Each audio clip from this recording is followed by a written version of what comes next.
चिराग पासवान और चिराग पासवान की पार्टी लोक जनशक्ति पार्टी रामविलास ने इस बार के दिवाली को नहीं मनाया है।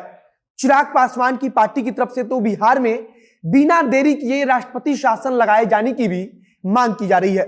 चिराग पासवान चाहते हैं कि राज्य सरकार की तरफ से एक सर्वदलीय बैठक बुलाई जाए, जिसमें सरकार शराबबंदी होने के बावजूद लगातार जहरीली शराब से हो रही मौत पर जवाब दे।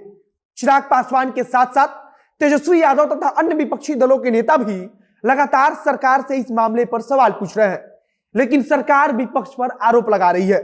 तो विपक्ष सरकार पर चिराग पासवान की पार्टी की तरफ से एक कमेटी बनाई गई है, जो इस बात की जांच करने घटनास्थल पर जाएगा।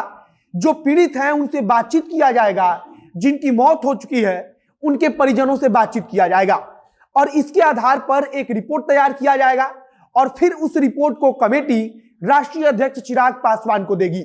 उस रिपोर्ट के सहारे चिराग पासवान की पार्टी मुख्यमंत्री नीतीश कुमार को घेरने की कोशिश करेगी और शायद इसकी शुरुआत लोक जनशक्ति पार्टी रामविलास की तरफ से राष्ट्रपति शासन की मांग के साथ कर दी गई है। जहरीली शराब से लगातार कई दर्जन हो चुकी मौत के कारण नीतीश कुमार की सरकार विपक्ष के निशाने पर है, तो वहीं सरकार की तरफ से आधिकारिक तौर पर अभी भी कुछ नहीं कहा गया है। सरकार के ऊपर आरोप तो यह भी लग रहा है कि खुद उनके मंत्री उपचुनाव के दौरान मतदाताओं के बीच घूमकर शराब बांट रहे थे। अब नमस्कार, मेरा नाम है मोहित कुमार सिंह और आप देख रहे हैं हमारा विशेष कार्यक्रम एक्सप्लेनर।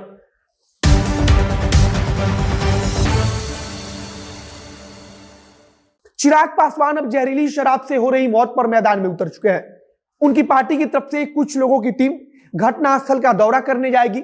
घटनास्थल से मेरा मतलब उस जगह पर जाएगी जहां उनके शराब पीने की बात कही जा रही है और उन लोगों के परिजनों से मुलाकात करेगी जिनकी मौत इस घटना में हो चुकी है या फिर जो गंभीर रूप से बीमार है। चिराग पासवान की पार्टी की तरफ से जो टीम वहां जाएगी वह उसी आधार पर एक रिपोर्ट तैयार करेगी और उसमें मृतकों के परिजनों का बयान भी दर्ज किया जाएगा।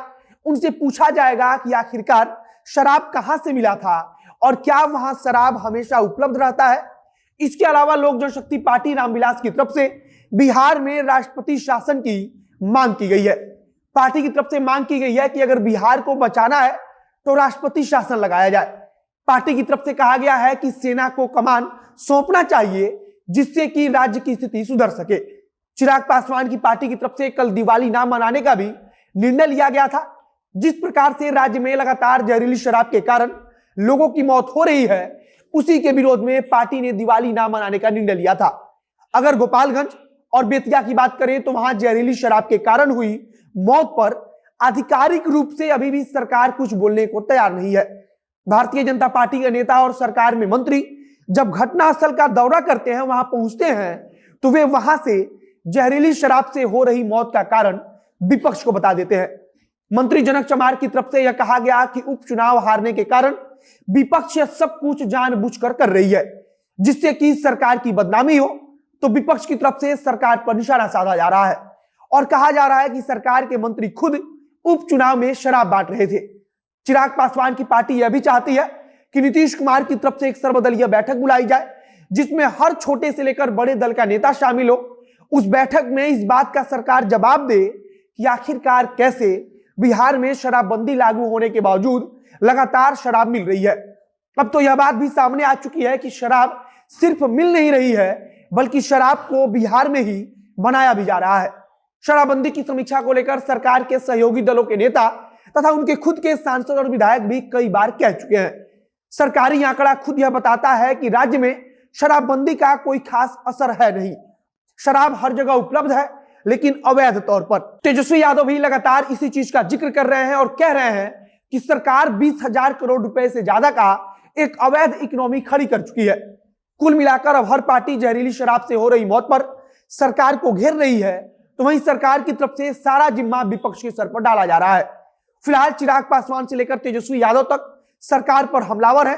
गोपालगंज में लगातार सत्ता पक्ष तथा विपक्ष के नेता पहुंच रहे हैं, लेकिन सवाल यही है कि आखिरकार जहरीली शराब से बिहार को मुक्ति कब मिलेगी। अगर शराबबंदी होने के बावजूद हमेशा शराब पीने के कारण बिहार में लोग मरते हैं, तो इसका दोषी कौन है? खैर, किसी पार्टी की तरफ से राष्ट्रपति शासन की मांग की जाएगी कि कोई पार्टी मुख्यमंत्री का इस्तीफा मांगेगी लेकिन सरकार जानती है कि कुछ दिन में यह सब मामला खत्म हो जाएगा।